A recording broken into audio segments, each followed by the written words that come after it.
try to speak loudly. We don't have a PA or anything. But I want to start by thanking all of you for coming today. This is a very special day for the city of Pinetown, for myself, and I believe for all of you as well. I appreciate all the contributions that were received for this wonderful grove of trees in the memory of Bob Flickinger. The passion with which Bob Flickinger lived his life and served this community, I don't think can be summarized with trees, a bench, and a sign. It's best defined by the impact he had on the hearts of the people around him and the impact he had on the soul of this community. I'm Mayor Bradley Wance. I'm honored to be the mayor of this city, especially following in the footsteps of Bob Flickinger, as I knew him as Uncle Bobby.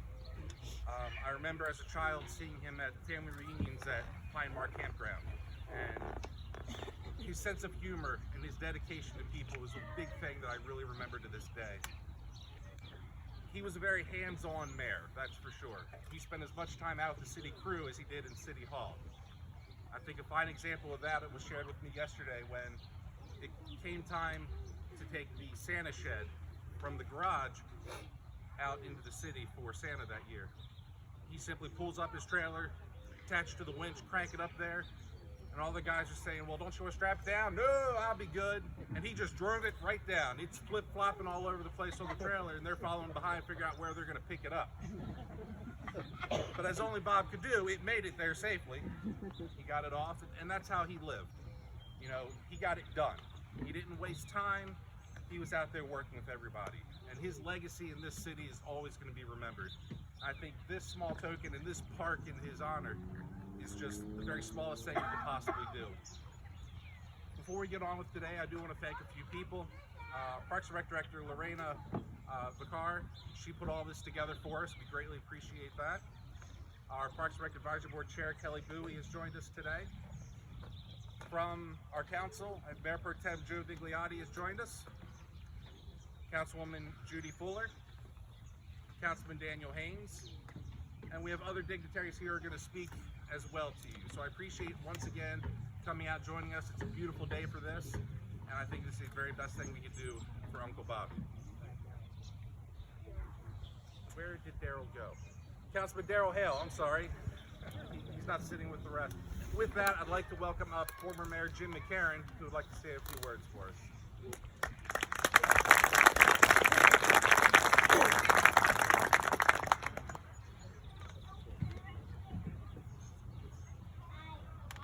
Good morning, everybody. I promise to keep it brief. I really want to thank you for the opportunity to speak here today. It's an honor that allows me to share my thoughts on a true pillar of our community. You know, it was sad news that greeted the residents of our town this past New Year's Day. News that our city had lost one of its most dedicated citizens. Flickinger had passed away. And I really don't know where to begin. Talking about the impact that Bob had on his beloved Tonytown, or in fact the impact he had on me personally. I know that when Myra and I first moved to Tonytown 38 years ago, time does fly, we knew we had found a special place. A place where our children would grow to adulthood. A place where I learned the importance of community service and involvement.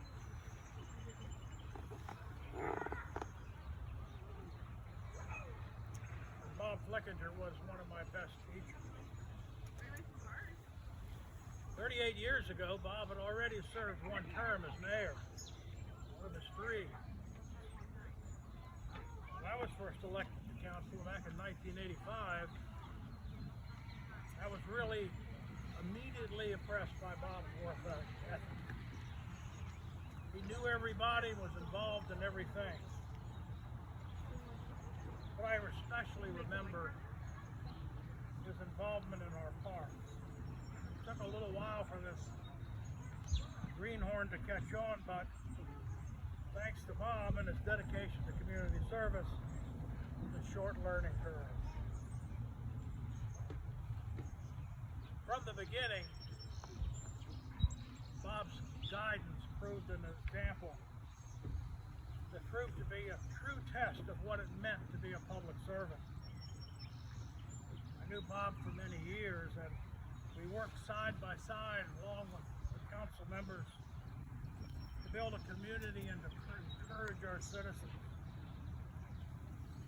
I've always considered Bob a mentor, and that term is often overused, but I can't think of anything better to describe the impact that Bob had on me. Bob's community service didn't stop at City Hall. So anywhere throughout this town, and Bob's impact was felt. An elderly neighbor needed their grass cut, or somebody needed their snow removed. Bob was there. And when he stepped out of City Hall, he became a lion, literally. Two-time president of the Town Lions Club. Recipient of the Melvin Jones Fellowship Award and a lifetime member. His community service never slept. He was always tuned in to his community. His untiring efforts to keep our park in shape gave Town what I feel is probably the best municipal park system in the county and perhaps in the whole area. Not only our parks that benefited,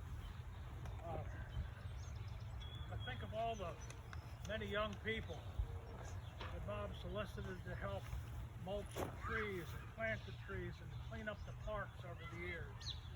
For many, their first taste of community service was experienced under the direction of Bob Flickinger. Gathered today to dedicate a grove of trees planted in Bob's honor. And this is a small attempt to memorialize his life among us. I can think of no finer tribute, though. Nothing that he would have appreciated more than these trees. These trees will be added to countless others that he has planted throughout the town. Over the years, he has been dedicated to the service of his citizens.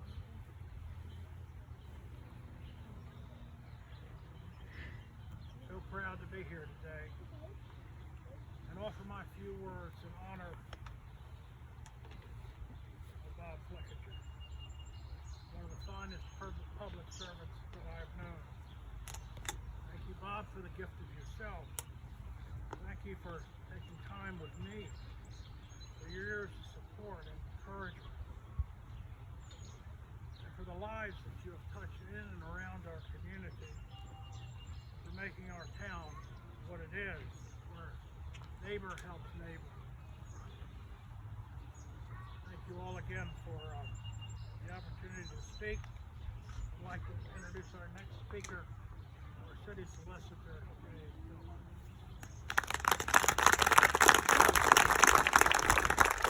Good morning, everybody. It is truly an honor to be here. I know you all feel the same way, to celebrate this moment with Barry and her family.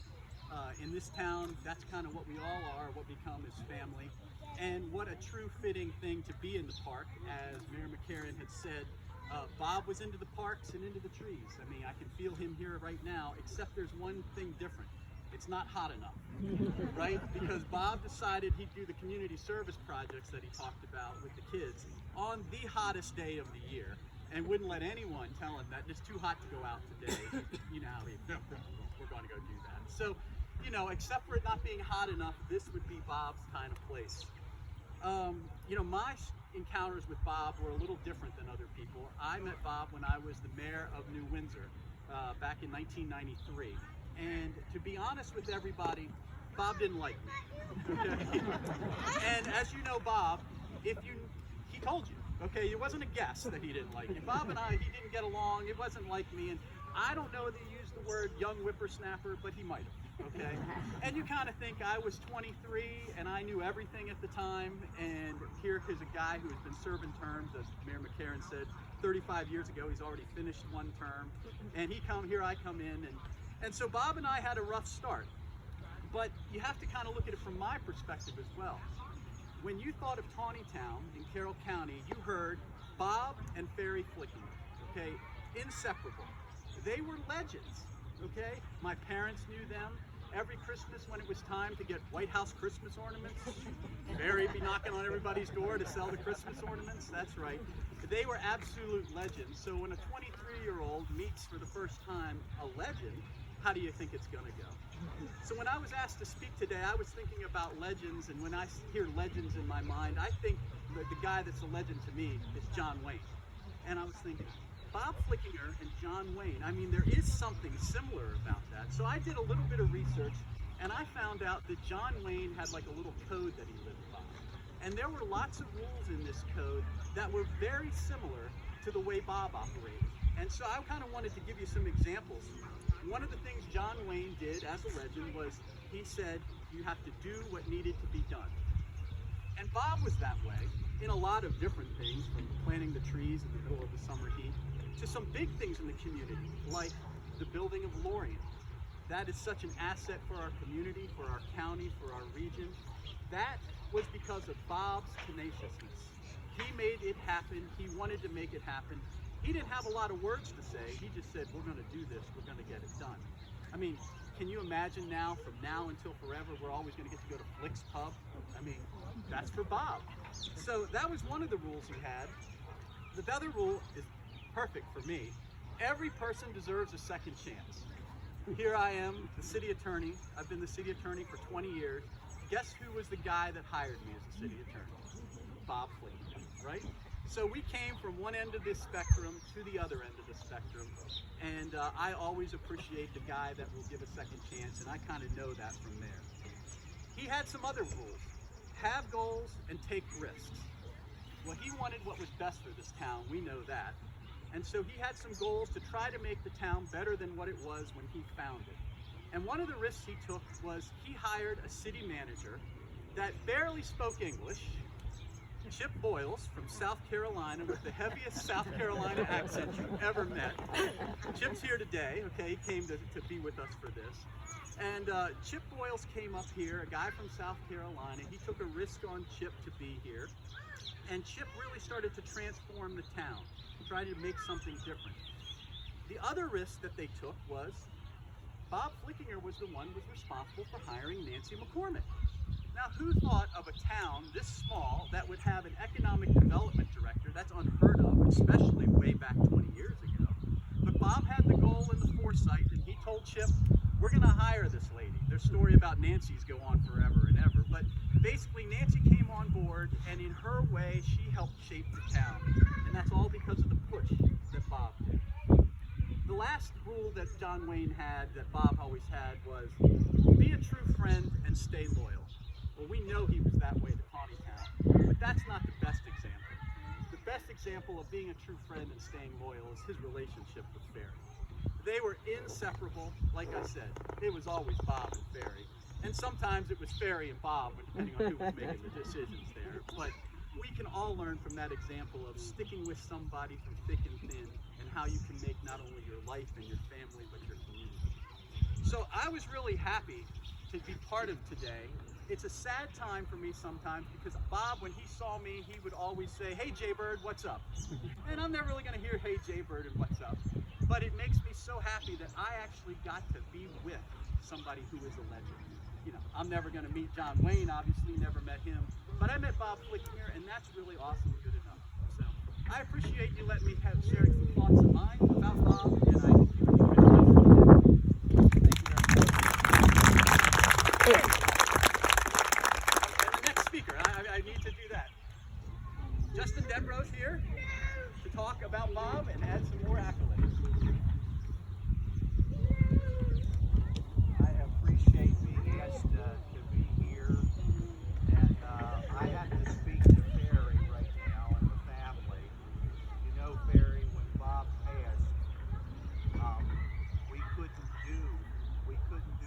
wanted to do for Bob as a funeral home.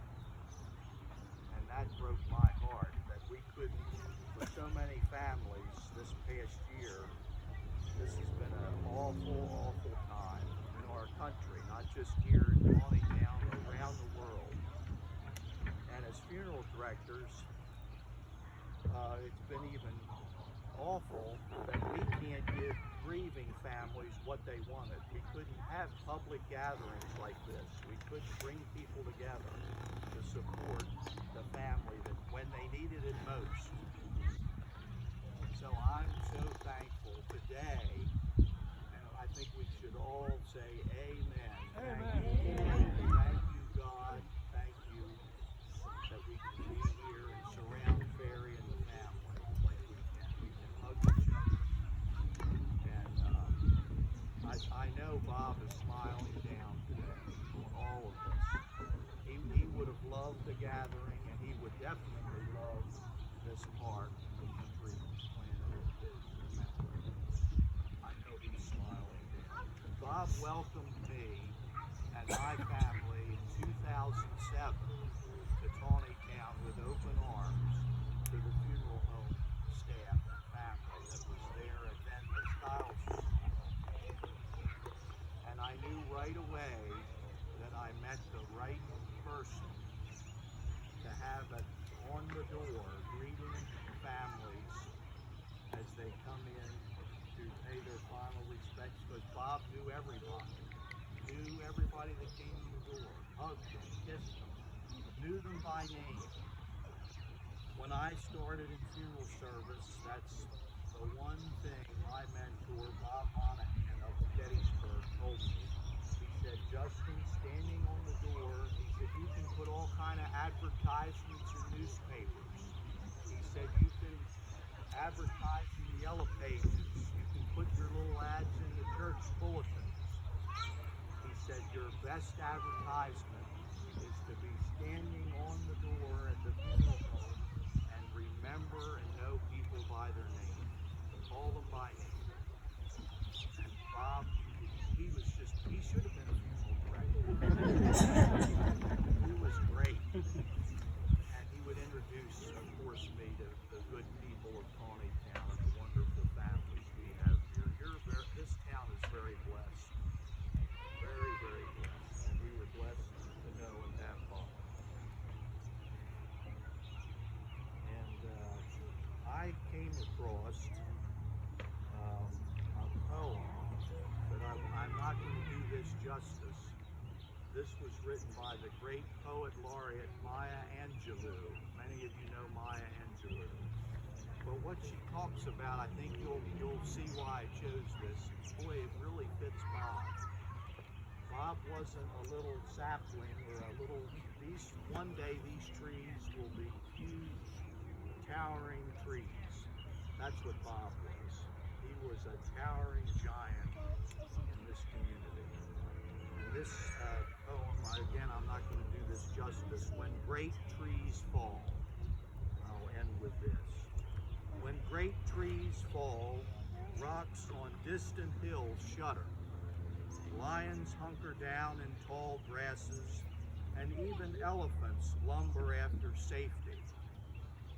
When great trees fallen in the forest, small things recoil into silence, their senses eroded beyond fear. When great souls die, the air around us becomes light, rare, sterile. We breathe briefly. Our eyes briefly see with a hurtful clarity. Our memory, suddenly sharpened, examines, stalls on kind words unsaid, promised walks never taken. Great souls die, and our reality, bound to them, takes leave of us. Our souls, dependent upon their nurture, now shrink, wisen. Our minds, formed and informed by their radiance, fall away.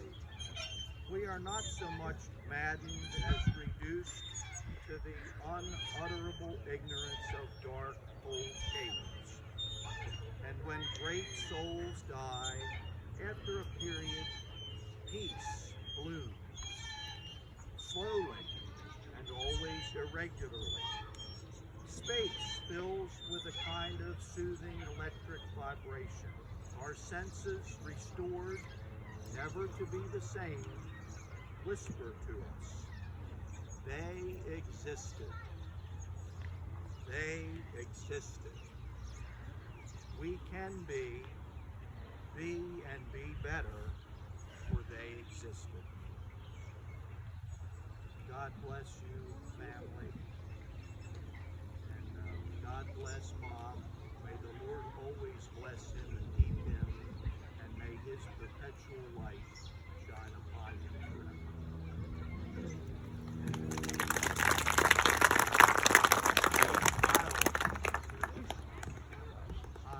Kyle's going to speak for the family.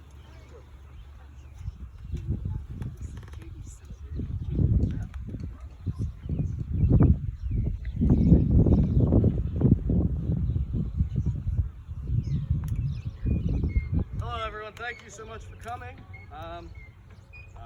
On behalf of my entire family, I'd like to thank all of you that reached out, supported us in our most difficult time, either by sending cards or a kind word, or making a donation of the trees, or any of the things that you've done behind the scenes. Lastly, I'd like to thank the city of Tawnytown for putting this on and having this event to remember my grandfather. We are blessed, as everyone has said, to have such a beautiful day to dedicate this area. My brother and I have been through more than one dedication of things down here in Tawnytown. And I know my brother is very thankful that we're not dedicating the clock again on the hot blacktop, if anyone remembers that day. It was about 105 degrees. As everyone said, this is exactly the type of day Flick would have loved. I can almost picture walking into Grandma's house and seeing him sitting around the table in his long pants, wiping sweat off his head and saying, "It's not hot."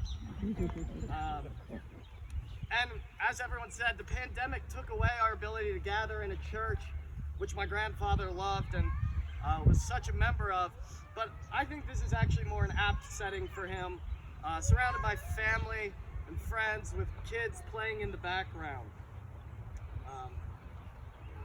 Yeah, it's truly an honor to be the one that gets to stand before you and pay tribute to a man so worthy as my grandfather.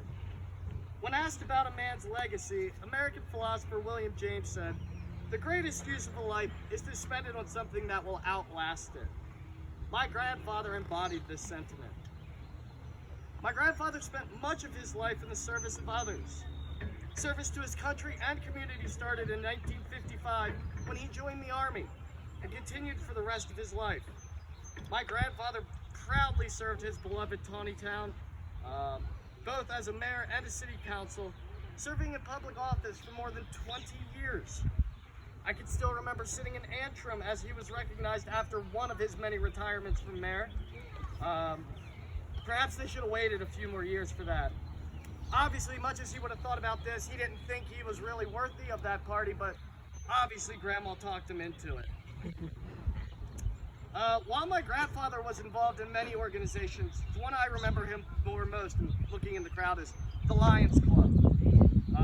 In 2017, I was there to watch him receive an award for 46 years of perfect attendance for his club.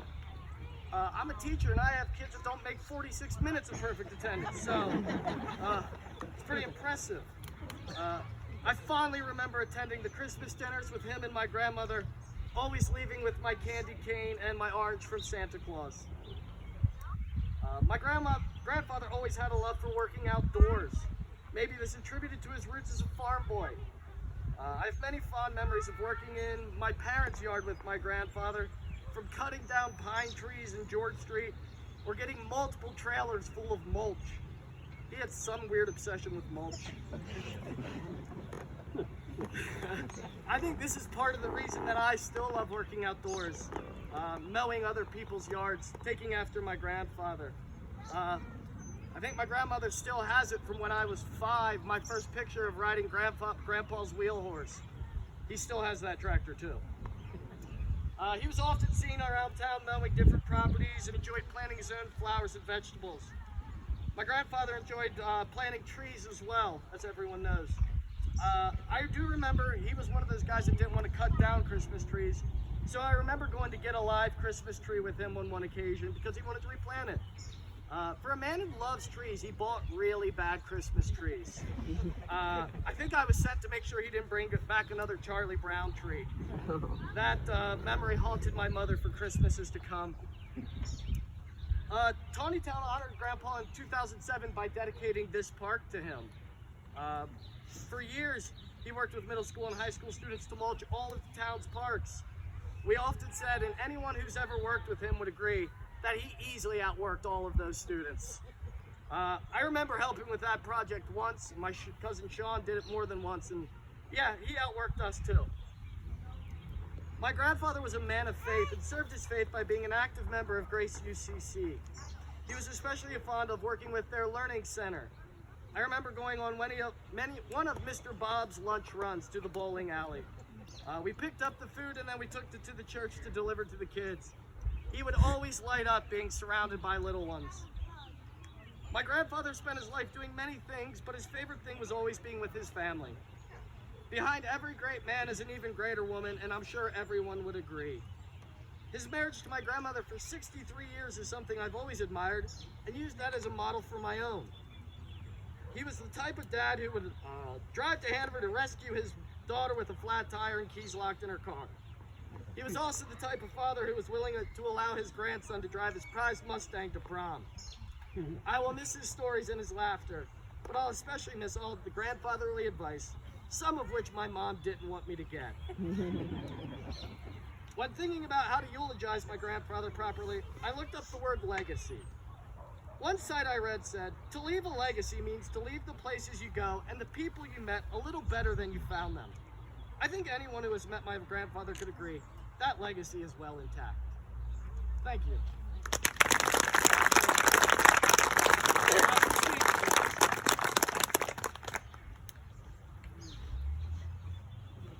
It's a pleasure to be here before you today and to represent Bob's church as Bob's pastor. Came here in 2004 with one small child whom he adored and always doted on whenever we were at church, and so it's a privilege to be in the park that I was part of that dedication back in 2007 as well, never thinking we would be here remembering Bob for his service to his community. But I appreciate Bob in every form he was, including his enthusiasm for nature, for serving the community, and his humor as well. I can remember him making some comments in church one Sunday before church started while Ferry was playing her music, and Ferry overheard and turned around after finished playing and said, God's gonna zap you for that, Bob. And Bob spoke up and said, God's gonna zap me for a lot more than that. Which then made me laugh, and not a great thing to start the service when I'm laughing at those kinds of things, but it was great, and I'll remember that always. I also remember that Bob used to come up Baumgartner Street all the time during the snow with his snowblower on, snow blowing the sidewalks on his way through town to get to another property. And I remember seeing him in the circle planting when that circle was first put into a situation where it could be planted. I went past one Saturday morning and Bob was out there in the heat planting that circle so that the next spring we'd have beautiful flowers coming up. And I'll never forget that. I've seen him in every park when I go out with my kids, planting something or leading a group of kids and teaching them something about community service. And in getting to know Bob, knowing his full life, he truly was a servant leader. A servant leader is defined as someone who leads by serving, not leading and getting accolades while they're alive, but leading by serving others. And this comes from Bob's faith, and I want y'all to understand that Bob, part of his personality was that he was a servant. God put him on this earth to serve, but it's also an aspect of his faith. And I have two very short little scripture lessons. I'm keeping them short because Bob would have told me, preacher, keep it short. We want to get to some celebrating. So the first one's in Mark 10. It might be familiar to some of you. And Jesus said, whoever wishes to become great among you must be your servant. And whoever wishes to be first among you must be servant of all. For the Son of Man came not to be served, but to serve, and to give his life as a ransom for many. truly believe that Bob believed that, and that was undergirding much of his service to everyone, his country, his community, his family, and his church and his God. Also from John 15, this is my commandment, that you love one another as I have loved you. There's no greater love than this, than to lay down one's life for one's friends. Bob was a friend to everyone and anyone in this community. It's how he could stand at Myers-Briggs and greet each person as they came in the door. He usually knew their name and could tell Justin and the rest of us who it was who was coming in for a family funeral. Bob thought it was important to know each individual because he believed that each individual had value as a person and as a child of God. Everything he did was to try to better the life of his family, to better the ministries of his church, and to better the life for all the citizens in this community. He did that because he had a strong faith and a love for God, and he understood that part of faith and loving God means serving others. And he did that to incredible glory for God. And that's the aspect that I want to pass on to you that goes beyond just who Bob was in his personality. It's also Bob's faith. And we could use more people like Bob in our community, and I'm so grateful to all the other servant leaders we have that have been represented here today. And I hope that his style of servant leadership will rub off on us. Then his legacy will be complete. It won't just be a memory, but he will be a living memory in us when we serve each other with great kindness, respect, and love. May it be so. And may this grove of trees be trees like no other trees. I'm going to call them the Flickinger trees in the vein of Dr. Seuss. So we're going to call that the greatest trees. There's none greater than these.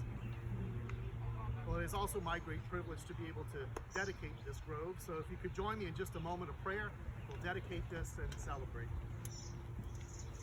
God of all creation, we thank you for this day and for the occasion of remembering our brother in faith and former mayor, Robert Flickinger. We thank you for his service to the community, including all the work of nature that he performed in and around this town for your glory and for the benefit of all who live here in Tommytown.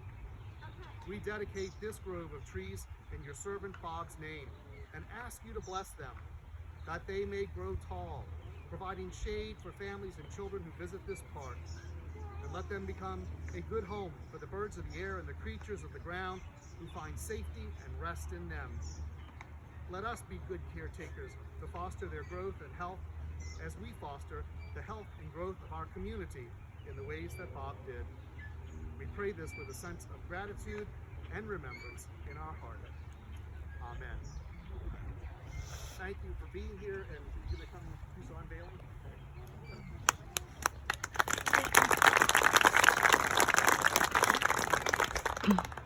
Sarah, I ask that you and some members of your family come up and unveil the sign that we have memorializing this. Nope. Good? Whoever would like to come up. The more the merrier.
This sign joins the many of places in this city where Bob Flickinger will forever be remembered. between the Grove, the Sign, the Bench, Flick's Pub, Flickinger Park. There's another monument to him at Memorial Park as well, at the bottom of a tree. Now, I'm reminded after Pastor Rorsendorf that with these trees, Bob left us work to do. These trees aren't going to mulch themselves. And if he were here, he'd be out here doing it, which leaves it to everyone else. So I guess this is his final parting gift to us. He left us work to do, and we'll do it gladly. Thank you again for coming. I appreciate everyone who spoke today and spoke so kindly of Bob Flickinger. We do have some refreshments over provided by our City Attorney, Jay Gullo, which we appreciate. Thank you. And I encourage you to just fellowship, be with each other, and remember Bob Flickinger and everything he's done for this beautiful city. And it's beautiful because of what he did for us. Thank you for coming, and please have a great day.